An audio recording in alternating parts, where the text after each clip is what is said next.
Prolonger ce reportage, invité sur le plateau du 19-20, le journaliste expert aéronautique Bernard Chabert. Bonsoir, merci d'être avec nous. Bernard, est-ce que finalement ces 126 avions, cette vente à l'Inde, on peut y croire enfin ? Oui, on peut y croire. De toute façon, il y a deux choses en ce qui concerne le Rafale. La première, c'est la véritable valeur technique de l'avion, sa capacité qui a été démontrée, contrairement à pas mal de ses concurrents, qui a été démontrée par des engagements en Afghanistan, en Afrique.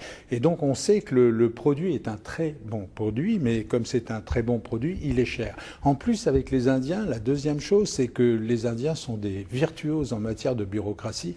Et donc, les négociations avec les Indiens sont pas des plus simples, des plus faciles. C'est pas les gens auxquels il est facile de vendre 126 avions. Alors, 126 avions, dans la négociation, il y a 108 appareils qui seront fabriqués en Inde. Alors, ce transfert de technologie, est-ce que c'est assemblé en tout cas là-bas, est-ce que c'est pas un peu dangereux ?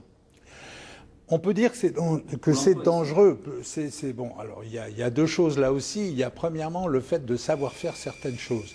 Bon, le Rafale est quand même un avion dont la genèse, la conception et les grands principes remontent à peu près à une vingtaine d'années.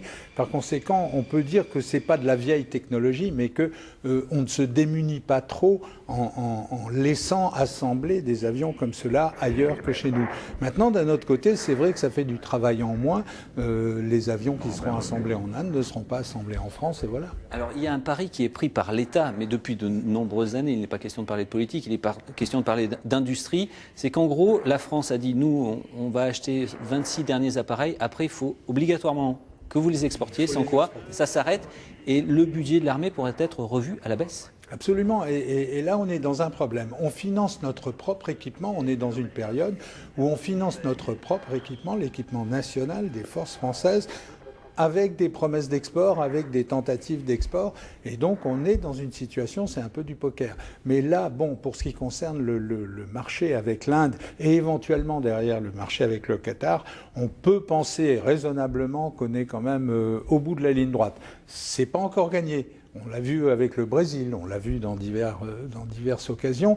C'est jamais gagné, ces choses-là. Mais néanmoins, on est quand même au bout de la ligne droite et ça devrait plutôt bien se passer. Les salariés aquitains du monde de l'aéronautique peuvent être relativement confiants. Si jamais ça ne marche pas, que peut-il se passer ?